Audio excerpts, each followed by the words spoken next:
Buenas noches, hermanos. Hoy hemos cambiado la forma porque vamos a comenzar a grabar los mensajes que se dan los días viernes. Así que solamente es por eso que vamos a estar acá en el púlpito, no por otro motivo. Voy a pedirles por favor si pueden acompañarme al libro de Mateo.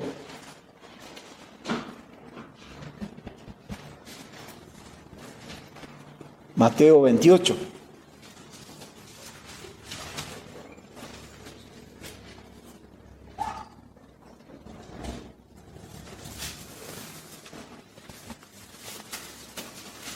Mateo 28, los versículos del 16 al 20.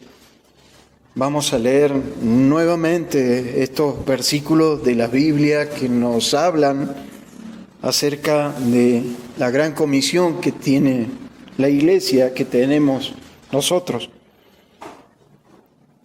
Dice así la palabra del Señor. Pero los 11 discípulos se fueron a Galilea, al monte donde Jesús les había ordenado. Y cuando le vieron, le adoraron, pero algunos dudaban. Y Jesús se acercó y les habló diciendo: Toda potestad me es dada en el cielo y en la tierra. Por tanto, id y haced discípulos a todas las naciones, bautizándolos en el nombre del Padre y del Hijo y del Espíritu Santo, enseñándoles que guarden todas las cosas que os he mandado. Y he aquí, yo estoy con vosotros todos los días hasta el fin del mundo. Amén. Vamos a orar.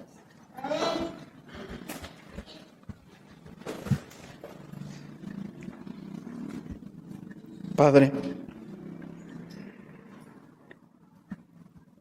en el nombre de Cristo nos hemos reunido, Señor. En su nombre estamos hoy acá reconociendo que estamos necesitados de tu palabra, Señor.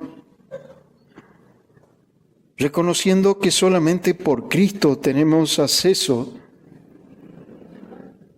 ante tu presencia, Señor. En su nombre venimos, Padre, y te rogamos que nos enseñes, que nos muestres a Cristo, que nos capacites para la obra que nos has encomendado hacer, Señor. Yo te ruego por mí, Señor, tú sabes que soy totalmente incapaz, Señor. Tú lo sabes. Te ruego que sea claro, Señor. Te ruego que Cristo sea exaltado en todo, que Él tenga la preeminencia en todo este tiempo que vamos a compartir, Señor. Enséñanos, Señor. Cambia lo que deba ser cambiado en nuestro duro corazón. En Cristo te lo pedimos y agradecemos, Señor. Amén. En la entrega de hoy vamos a recordar los puntos más importantes de las entregas anteriores y también vamos a tener unas palabras de aliento para la difícil tarea que el Señor nos ha mandado a hacer. Y finalmente vamos a comenzar definiendo qué es el Evangelio. En las palabras de los versículos que acabamos de leer, es el Señor Jesucristo quien ordena a sus discípulos y también a nosotros como su iglesia a proclamar el Evangelio. Es el ineludible deber de todo discípulo de Cristo hacer todo lo que pueda, tanto en persona como mediante la oración, para que otras personas conozcan al Señor Jesucristo. Haciendo un repaso de lo que estudiamos hasta ahora, vimos que para cumplir ese mandamiento que el Señor Jesucristo nos ha dado, debíamos estar disponibles. Dijimos que la disponibilidad es lo primero. No comienza con saber dónde vamos a ir, a qué país vamos a ir. No comienza con saber a qué lugar vamos a ir a visitar, sino que comienza estando disponibles. Comienza simplemente estando ahí, donde Dios no quiere que estemos. Simplemente diciendo, Dios, no sé qué es, ni dónde es, pero estoy disponible. Estoy disponible. Estoy aquí. Y tú dijiste que estuviera aquí. Y aquí estoy. Como decía Isaías, heme aquí, Señor. Heme aquí. No soy el mejor, ni mucho menos. Soy un hombre de boca sucia. Pero estoy aquí. Envíame a mí. Y los discípulos estuvieron ahí. No eran los mejores hombres, no eran los más inteligentes.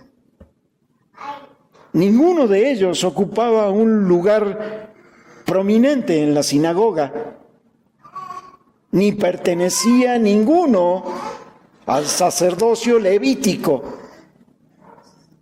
Eran trabajadores comunes. Eso es lo que eran, trabajadores comunes, pero estaban disponibles. Y eso cambió todo. Estaban dispuestos. Y ha pasado tiempo desde que abordamos este estudio y es necesario que ahora nosotros nos preguntemos, ¿estamos disponibles? ¿O hay cosas más importantes para hacer?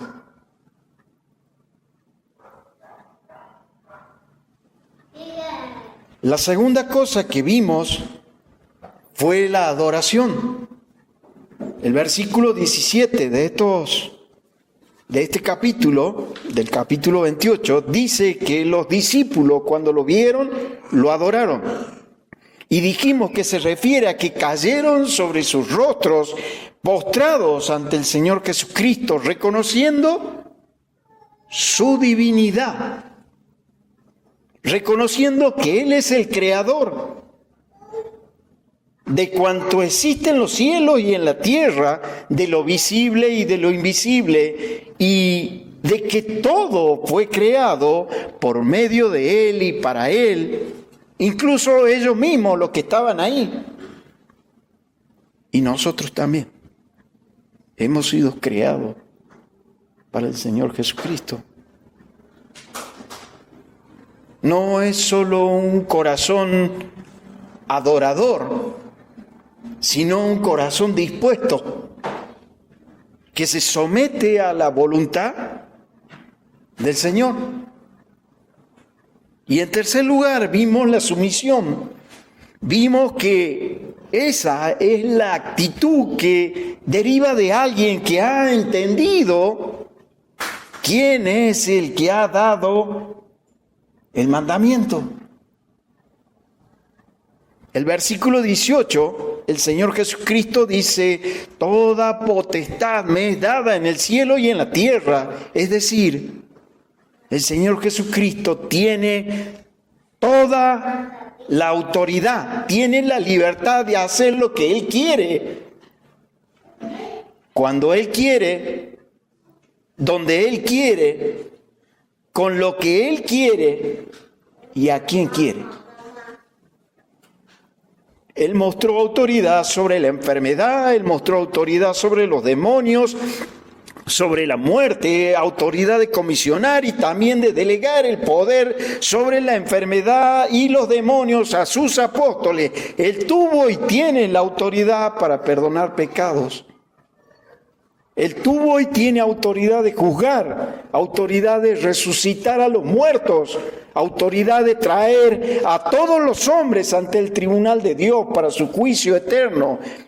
Él tiene autoridad para poner su vida y para volverla a tomar. Él tiene autoridad sobre Satanás. Él tiene toda la autoridad en y sobre el universo.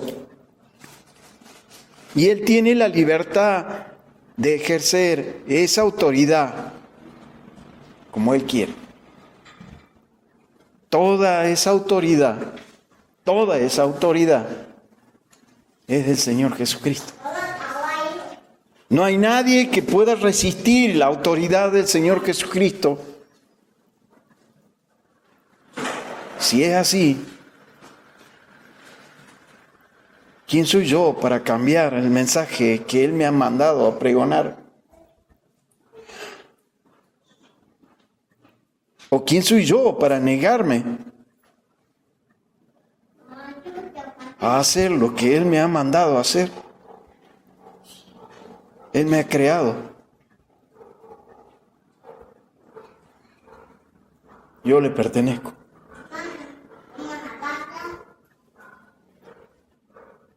En base a nuestra sumisión a su autoridad, que nos colocamos en el lugar de la obediencia. El Señor no le exigió que fueran inteligentes, pero tenían que ser fieles. Debían seguirlo. Esto se convirtió en la característica que los distinguía a los discípulos. Esta es la característica que distingue a todo discípulo de Cristo. Lo sigue. Lo sigue. Seguir al Señor Jesucristo parece fácil al principio. Y es así. Pero luego el camino se hace más angosto.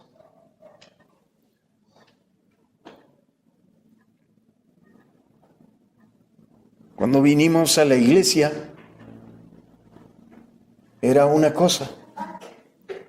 En la medida que vamos aprendiendo de su palabra, nos vamos dando cuenta cómo el camino se va haciendo cada vez más estrecho. Significa la entrega de toda tu vida al Señor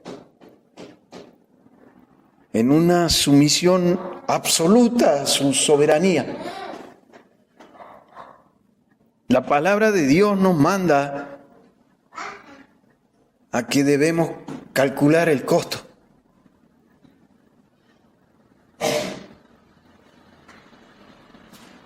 Esto también significa que tendremos que separarnos del mundo. El Señor Jesucristo dice en Lucas 14:33, si quiere seguirlo, Lucas 14:33, cualquiera de vosotros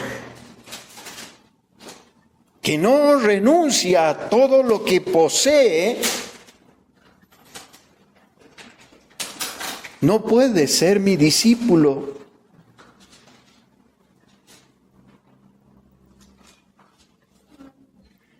En Juan 6:26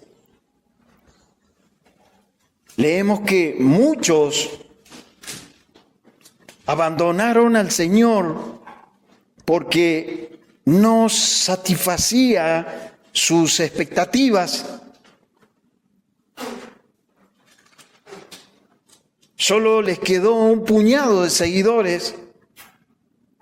Dice el versículo 67, en Juan 6:67. Volviéndose a los 12, les dijo: ¿queréis acaso iros también vosotros? Simón Pedro respondió, justo lo que hoy cantábamos: Señor, ¿a quién iremos? Tú tienes palabra de vida eterna. Y nosotros hemos creído y conocemos que tú eres el Cristo, el Hijo del Dios viviente.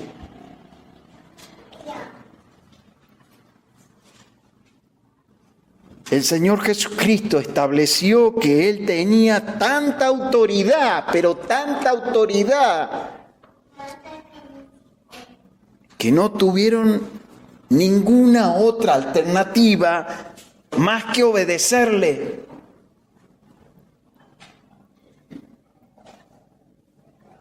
Ellos lo entendieron así, lo vieron de esa manera.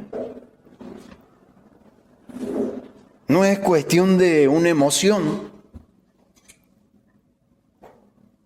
o de esperar algún tipo de señal o un sentimiento espiritual.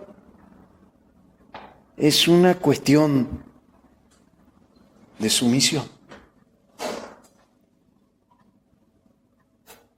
Su palabra y sus mandatos son absolutos. Y esa es la razón por la que el versículo 19 dice, por tanto, ¿qué quiere decir por tanto?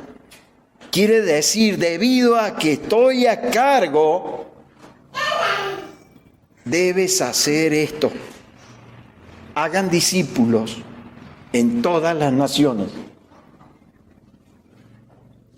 ¿Por qué? ¿Por qué tiene que ser así? El Señor Jesucristo responde, porque yo estoy a cargo.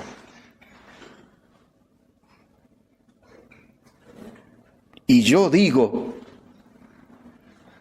que hagan eso. Así es, amado. Él es el Señor.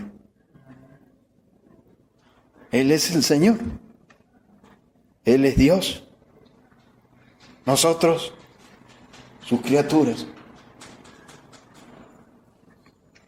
Esta es la posición exaltada del Señor Jesucristo, por encima de todo.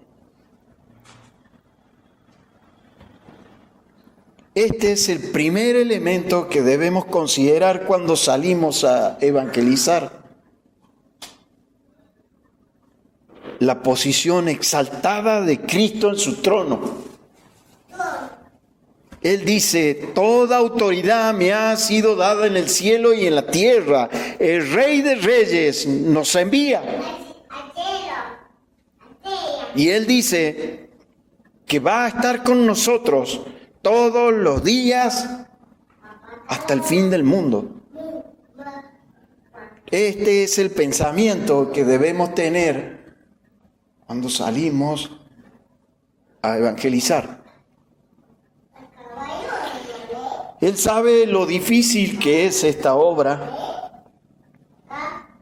Por eso nos ha dejado esta promesa. He aquí, yo estoy con vosotros todos los días hasta el fin del mundo. ¿Qué significan estas palabras?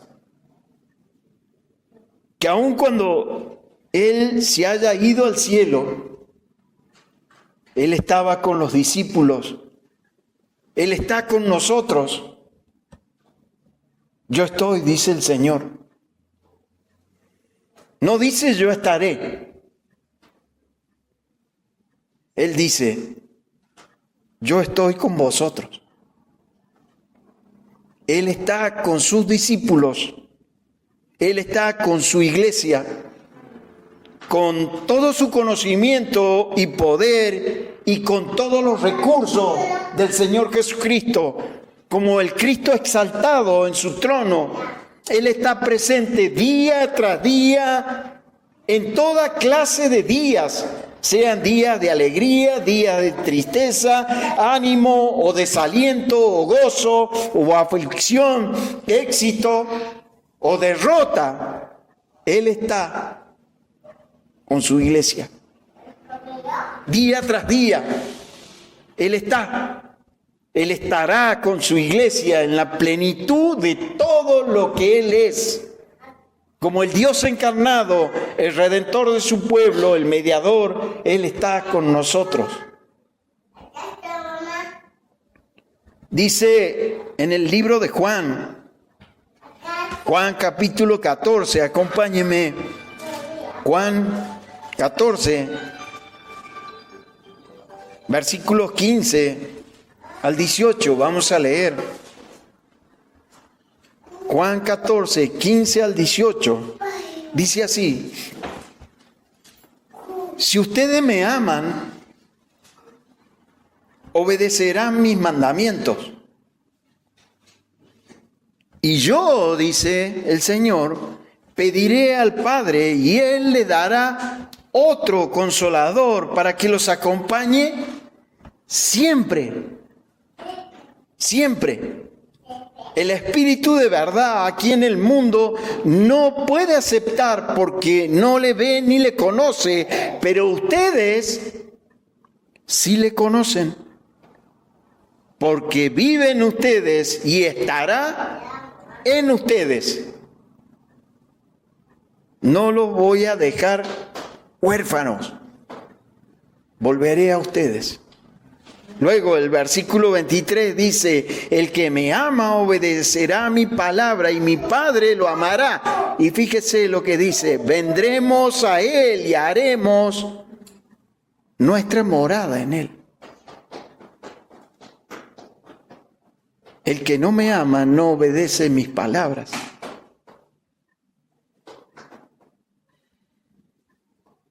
El Señor Jesucristo está con nosotros a través de su Espíritu.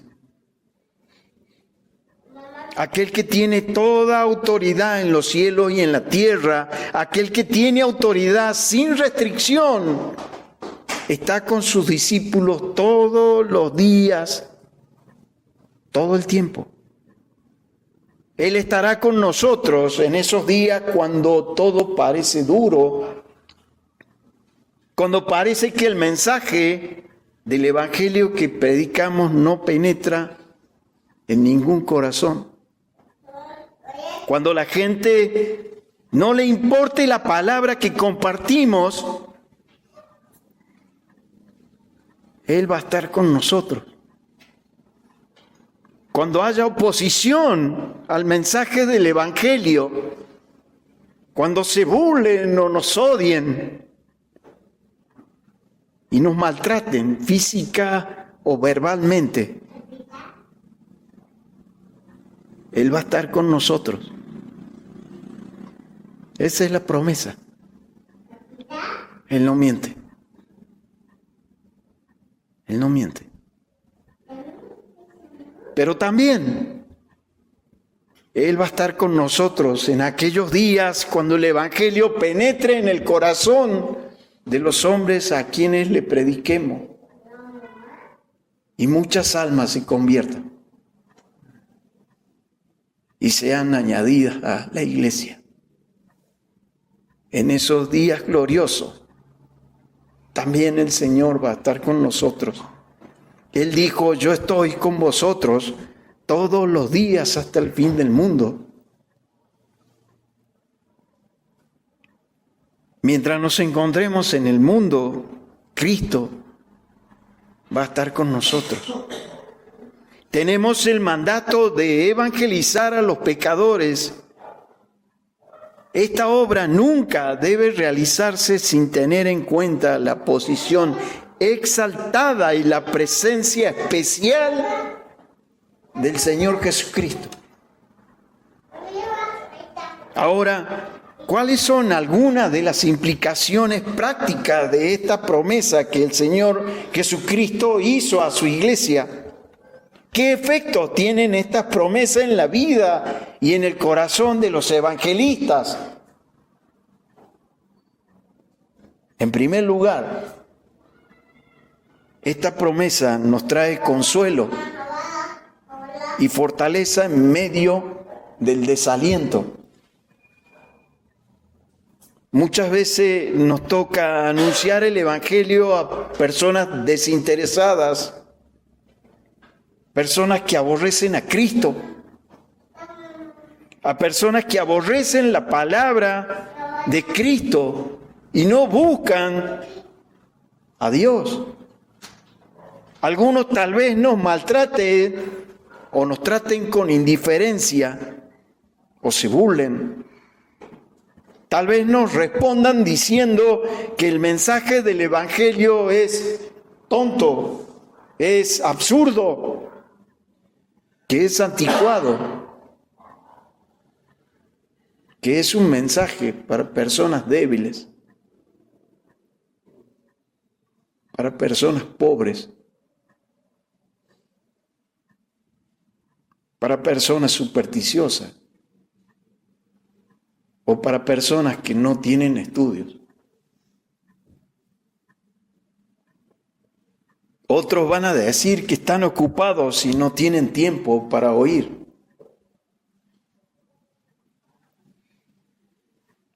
Cuando uno se encuentra la mayoría del tiempo con este tipo de reacciones y no hay convertidos, pasa que el corazón se desanima.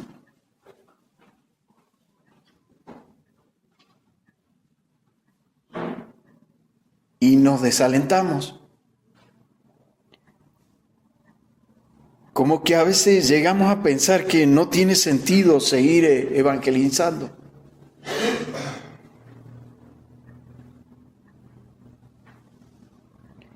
La evangelización nos expone a pasar por experiencias desagradables a veces, desalentadoras, y son cosas que tienden a intimidarnos para que ya no hablemos de Cristo. El mundo puede hablar de lo que quiera, del aborto, de la homosexualidad, de la pedofilia, incluso van a intentar adoctrinar a nuestros hijos con sus filosofías o vacías filosofías o huecas filosofías. Y nos dicen que debemos respetarlos, que tienen derecho a expresarse libremente. Pero ay de nosotros si nos atrevemos a presentarle el Evangelio de Cristo. Entonces, nosotros somos intolerantes. Ante estas experiencias, ante la indiferencia de nuestros nietos, de nuestros hijos, lo que va a animarnos a seguir adelante, a seguir evangelizando a los pecadores, es el mandato y la responsabilidad que el Señor Jesucristo nos ha ordenado hacer. Él dijo: vayan por todo el mundo y prediquen el Evangelio a toda criatura. Este mandato es para nosotros, es para usted, mi hermano, mi hermana, es para mí. Este mandamiento nos debe animar a orar por conversiones. Nos debe animar a volver a predicarles a nuestros hijos, a nuestros compañeros de trabajo, nos debe animar a seguir evangelizando, porque la presencia de Cristo está con nosotros. En el libro de los Hechos se nos cuenta la experiencia del apóstol Pablo en la ciudad de Corinto. Busquemos Hechos 18, del 5 al 11, vamos a leer. Hechos 18, del 5 al 11. Hermano, hermana, si un hombre como el apóstol Pablo puede ser intimidado, ¿cuánto más nosotros? Hechos, capítulo 18, versículos 5 al 11. Dice: y cuando Silas y Timoteo vinieron de Macedonia, Pablo estaba entregado por entero a la predicación de la palabra, testificando a los judíos que Jesús era el Cristo. Pero oponiéndose y blasfemando estos, les dijo, sacudiéndose los vestidos, vuestra sangre sea sobre vuestra propia cabeza. Yo limpio, desde ahora me iré a los gentiles. Y saliendo de allí se fue a la casa de uno llamado Justo, temeroso de Dios, la cual estaba junto a la sinagoga. Y Crispo, el principal de la sinagoga, creyó en el Señor con toda su casa, y muchos de los corintios, oyendo, creían y eran bautizados. Versículo 9. Entonces el Señor dijo a Pablo en visión de noche: no temas, sino habla, y no calles. El Señor no se le apareció al apóstol diciéndole estas palabras por si llegaba a tener temor predicando la palabra. No temas, le dijo. Algo vio en el corazón, en la mente de Pablo, para decirle estas cosas. No temas. Sigue hablando, Pablo. No calles, no calles, no calles. El versículo 10 dice, ¿por qué? ¿Por qué? Porque yo estoy contigo, dice. Yo estoy contigo. Ninguno pondrá sobre ti la mano para hacerte mal. Porque yo tengo mucho pueblo en esta ciudad. Y se detuvo allí 1 año y 6 meses enseñando la palabra de Dios. El apóstol Pablo predicó en Corinto, anunciando el evangelio en medio de gran bendición, pero también de una terrible oposición. Acompáñeme ahí a 1 Corintios 2:3.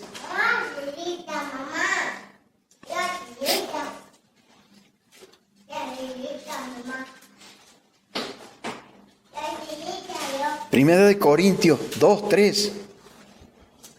Fijémonos lo que el apóstol Pablo dice. Y estuve, dice, entre vosotros con debilidad y mucho temor y temblor. Otra versión dice, estaba débil y temblaba de miedo cuando me presenté ante ustedes. Ese es Pablo. Es Pablo. Por ser un artesano, un fabricante de tiendas, algunas de las personas reconocidas de la sociedad de Corinto lo veían como una persona sin influencia, sin fuerza. sin recursos económicos. Sumado a eso, la gran oposición de parte de los judíos que impedían que Pablo siguiera predicando a Cristo. La oposición constante a su ministerio tuvo efectos depresivos en su vida. Ya lo leímos. El temor debilita y tiende a cerrar la boca de los creyentes.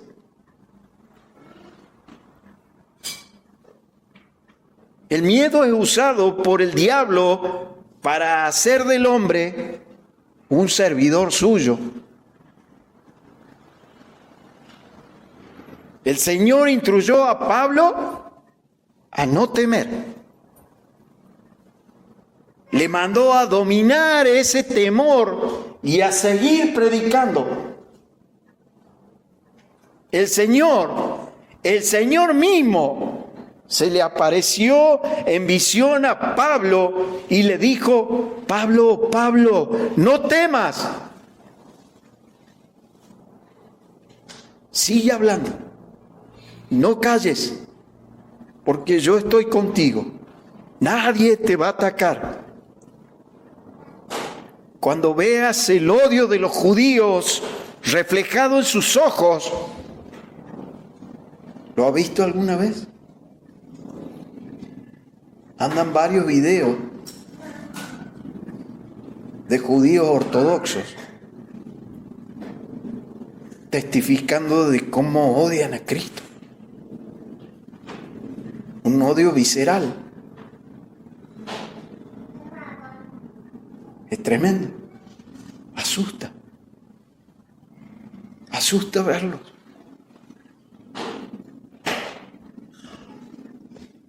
Cuando sientas el odio de cómo se oponen al Evangelio o hagan cualquier otra cosa para intimidarte, para que no evangelices, el Señor le dice: yo estoy contigo. Yo estoy contigo. Yo soy el que está contigo. Yo soy el mismo que tomó tu corazón de piedra cuando estabas perdido. No olvides eso. Eras igual a ellos. Así éramos nosotros. Eras igual a ellos cuando perseguías la iglesia. Así era Pablo. El Señor le dice: yo estoy contigo. Soy el mismo que ha transformado tu corazón, haciéndote un vaso de mi gracia eficaz. Yo estoy contigo. Soy el que tiene todo el poder para sostenerte, para defenderte y usar la proclamación del Evangelio para dar vida a los muertos y cambiar los corazones. No calles, porque yo estoy contigo. Tu misión es difícil. No temas, no te dejes intimidar. Confía en mí, yo estoy contigo. Tengo pueblo aquí en Salta.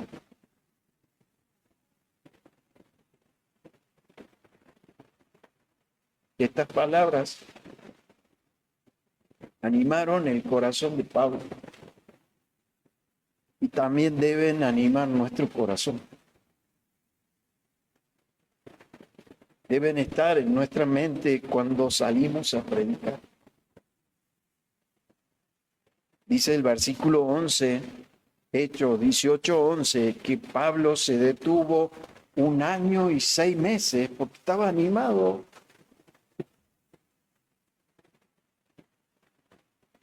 Animado con la palabra. 1 año y 6 meses, dice, enseñando la palabra de Dios. Después de que el Señor Jesucristo lo animara. El conocimiento de la presencia especial y continua de Cristo es lo que animó a Pablo a anunciar el Evangelio. La visión de que Cristo está en su trono y su presencia especial, continua y poderosa está con su pueblo, con su iglesia, con sus discípulos, es lo que también debe animar nuestro corazón cuando salimos a predicar. Ahora bien, ya estamos animados. Ya entendimos. ¿Cuál es el mensaje que debemos llevar cuando salimos a predicar?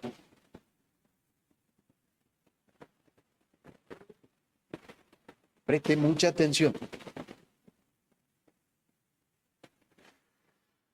Llevamos el Evangelio. Llevamos un mensaje pero tan importante, que la Biblia nos dice que aceptarlo o rechazarlo tiene consecuencias eternas. Ese es el mensaje que llevamos. No es cualquier mensaje. Las personas van a ser condenadas o serán salvas de acuerdo a la respuesta a este mensaje. El Evangelio es la palabra de verdad y tiene repercusiones eternas.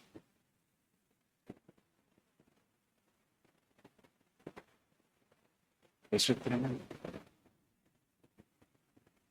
El mensaje del Evangelio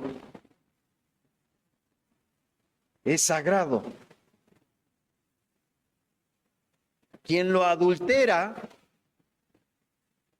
o quien lo confunde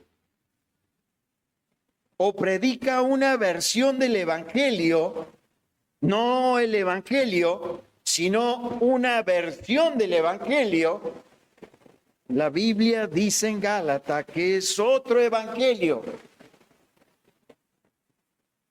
Acompáñeme a Gálatas 1:8.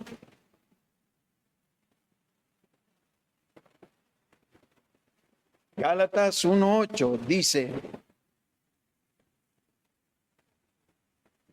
mas si aún nosotros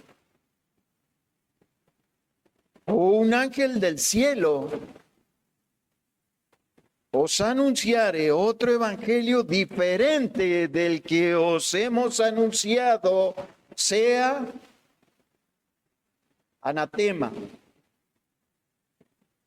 Como antes hemos dicho, también ahora lo repito, si alguno os predica diferente evangelio del que habéis recibido, sea anatema.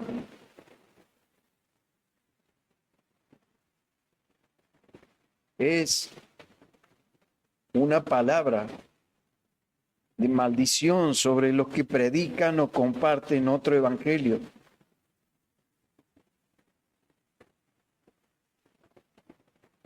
Es decir, no podemos tratar con liviandad el mensaje del evangelio. Es decir, no podemos decir, bueno, yo ya le hablé. Más o menos le dije algo parecido.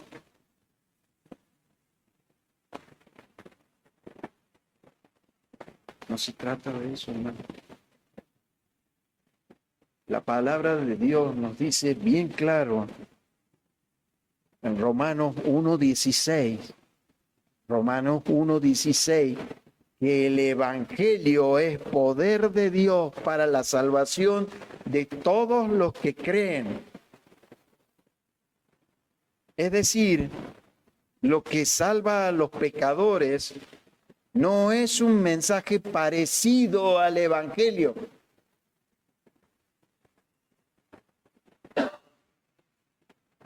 O un poco del Evangelio,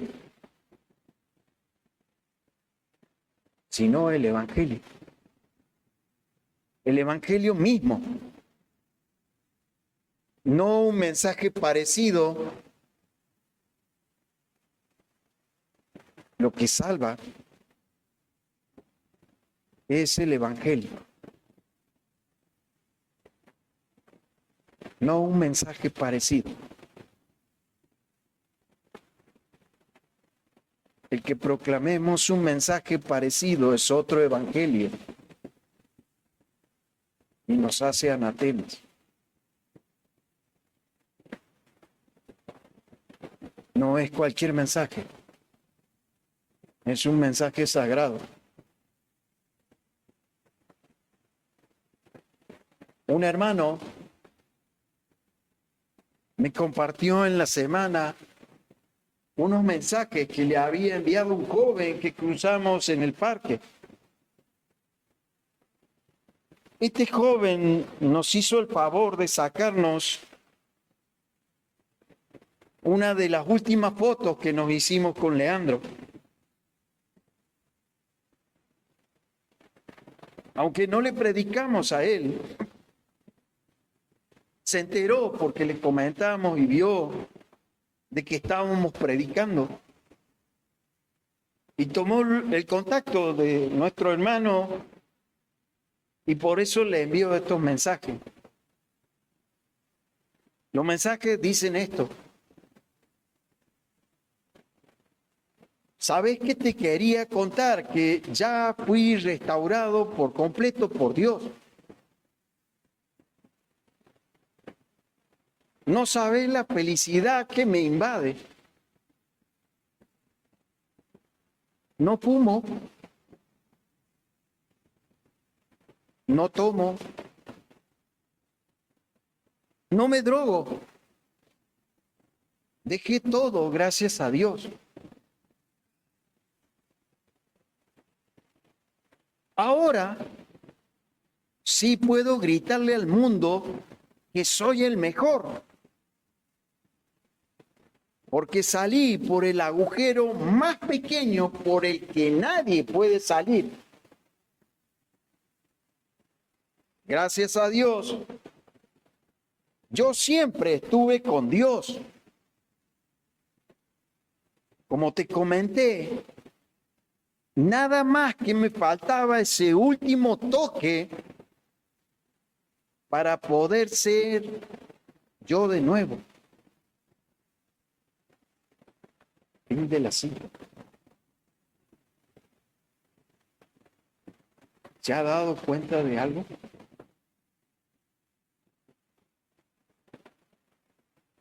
Cristo no está a su favor.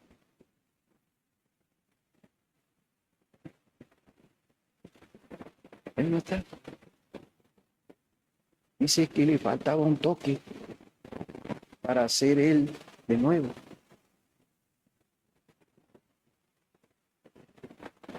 Alguna vez escuché de un pastor decir que la estrategia más diabólica empleada por Satanás para conspirar contra la iglesia en los años venideros sería que todos los bares se cierren. Las prostitutas no volverían a andar por las calles. La pornografía no esté disponible. Que la gente no fume, no tome, no se drogue. Que las calles estén limpias. Ciudadanos respetuosos de la ley. Niños educados. Las iglesias llenas. El peligro más mortífero sería que en esas iglesias llenas de gente, llenas de moral, no se predicase nunca de Cristo. En esos púlpitos se hablaría de religión, pero nada de la suprema autoridad y gloriosa obra de salvación del Señor Jesucristo en la cruz. Iglesias llenas de moralidad, pero sin Cristo. Historias de motivación, sin Cristo. Percibiríamos señales externas de cristianismo, pero sin la realidad interna de Cristo, dice este pastor. la estrategia más diabólica de Satanás sería que las iglesias estuvieran repletas de gente, pero sin que se proclamara a Cristo y a este crucificado. La gente nunca sabría de Cristo, ni podrían seguir a Cristo. Si hay algo que el diablo pudiera hacer para anular el cristianismo, sería eliminar el mensaje de la cruz o diluirlo. Hacerlo fácil. No pasa nada. Quitarle su esencia, modificarlo o ponerlo como un mensaje más de los hombres o en la iglesia, relegarlo a un lugar secundario, porque el diablo sabe que es el corazón del cristianismo. Evangelio. El Evangelio, mis hermanos, es el único mensaje capaz de dar vida a los muertos, libertad a los cautivos, vista a los ciegos. Y por esta razón debemos tener muchísimo cuidado cuando compartimos este sagrado mensaje. Una iglesia sana es una iglesia en la que todos los miembros, jóvenes y mayores, maduros e inmaduros, se unen en torno a la maravillosa noticia de salvación a través de Jesucristo. Cada texto de la Biblia apunta a esa noticia o algún aspecto de eso. La acusación suprema que se puede presentar contra una iglesia es que esa iglesia carece de pasión y compasión por las almas. Una iglesia no es nada más que un club ético si su compasión por las almas perdidas no rebosa, si no sale esperando guiar a las almas perdidas al conocimiento del Señor Jesucristo. Estamos igual que lo que hablamos. No está Cristo.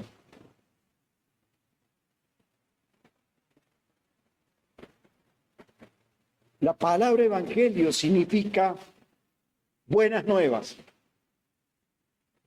Y esta palabra era común usarla en la antigüedad, cuando había una guerra. Y desde el lugar de la batalla se enviaba un mensajero que traía las buenas nuevas de victoria a su nación. Era el mensajero que llegaba a las puertas de la ciudad anunciando las buenas nuevas de victoria.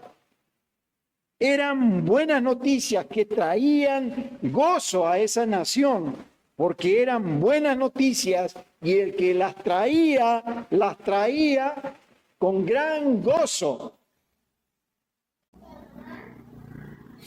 La Biblia conecta esa palabra con las buenas nuevas de salvación en Cristo Jesús. Y nosotros somos esos mensajeros. Nosotros. Que traemos a los hombres esa buena noticia de victoria, de que Cristo venció en la cruz.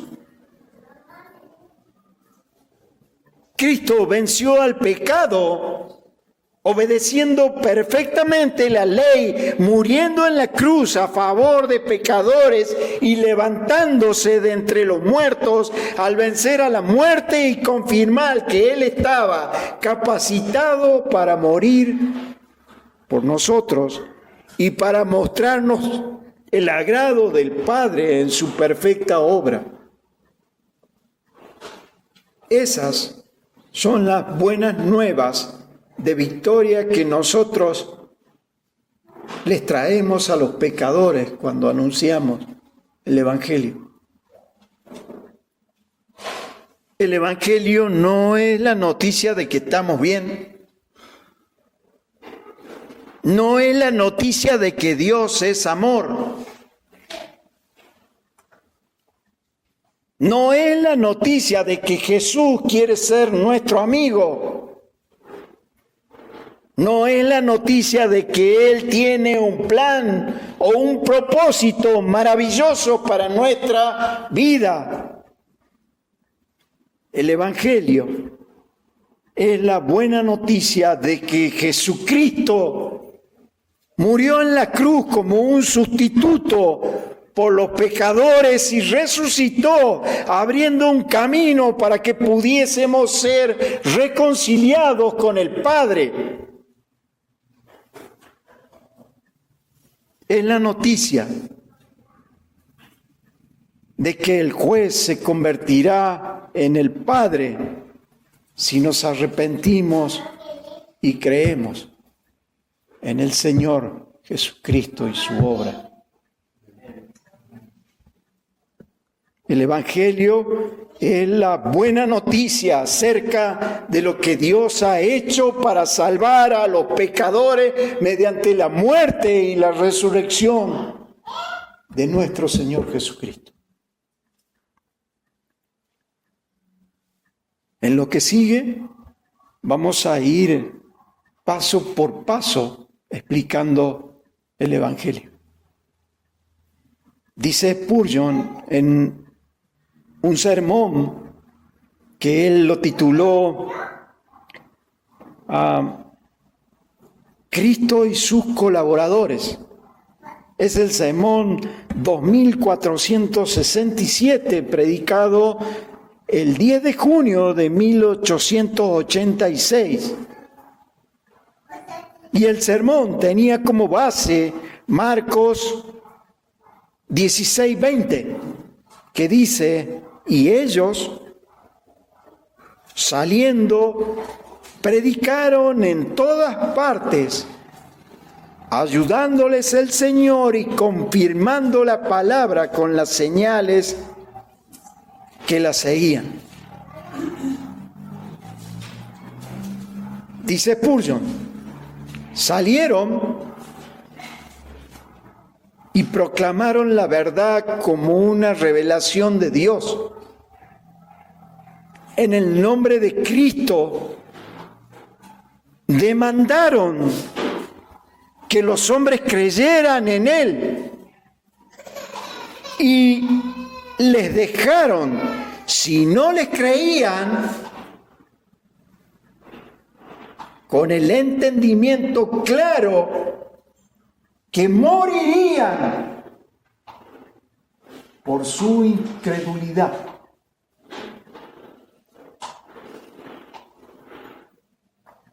Lloraron por ellos, dice, y les suplicaban que creyeran en Jesús, y estaban plenamente convencidos que quien creyera en Él encontraría vida eterna en su nombre. Esto, dice Spurgeon, es lo que toda la iglesia de Cristo debería hacer hasta el fin de los días.